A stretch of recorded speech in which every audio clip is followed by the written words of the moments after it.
All right, so today we're going to try to fix an issue that's pretty common in a lot of the Fords. This is a Ford Excursion. The same thing will happen in Ford F250, Super Duty, 350, even the Explorers, I believe. This happens quite a bit. So this little overhead display would give you the temperature, how much mileage you have left on your tank of gas or diesel. It's broken. It doesn't work. You turn the truck on or start it. This should come on, and it doesn't. You know, this was slowly going out over time. Sometimes you'd give it a couple bangs, it would come back on, but now it's just completely dead. So we're going to take this down, and we'll try to fix it. All right, we're going to start by opening up the sunglass holder right here. And there looks like there's just one screw, so we'll take that out.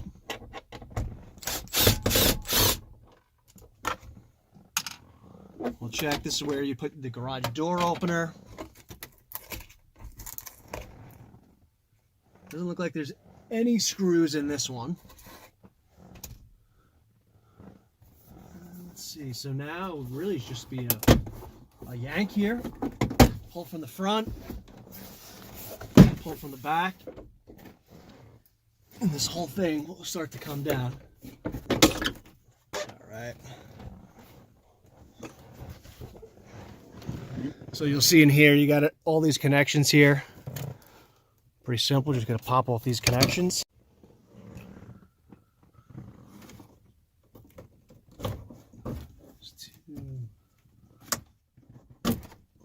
Oop. Let me do that. There's three. The whole thing comes out. So that's pretty easy. You just have to take off 1, 2, and 3. And this is really easy. We just slip that right back onto its home. Right there, perfect. And now we can take this inside and start disassembling. All right, now we're just gonna take this little panel out here, and it's just held with 3 Torx screws. One here.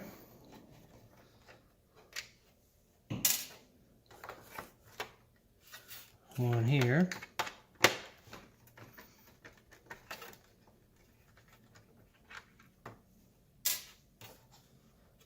And one right here.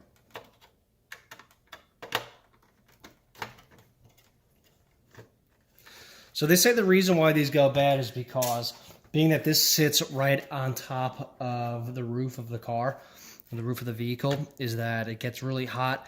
And they also say pressing these buttons might bend the electrical board a little bit, making some of the solder crack. So what we're going to do, simple, just we're going to unplug this connection here. Take this out of here. We can now move the whole console out of the way, and we're just dealing with this. So it's held on by a few snaps, so we'll take those off. Be a little bit gentle with these, you know, it's plastic and can age over time and crack. It's just 4 simple snaps to get this apart.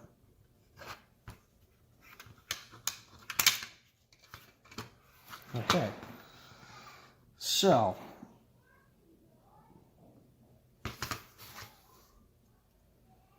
I've actually repaired this once before, and this happened again. And it actually looks like I'm missing an entire 680 here. So that's going to be a little bit issue because it's not in here, which means it looks like I'm not going to be able to fix this today, which sucks. So you can see right there, those connections came loose, and it is missing. I'm not sure where to buy another one of those. So it probably fell out, rattled its way out somewhere. I didn't see it in the casing.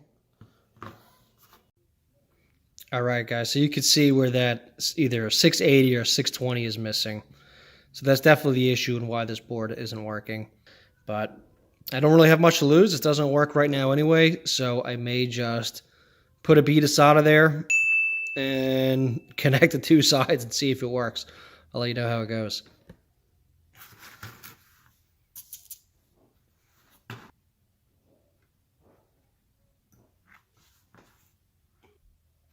I'll tell you one thing, there ain't no way in hell this is working. This is a miracle because that was some of the worst soldering, and it's literally missing one of those pieces and just laid a bead of solder to connect the two sides. And turn it on.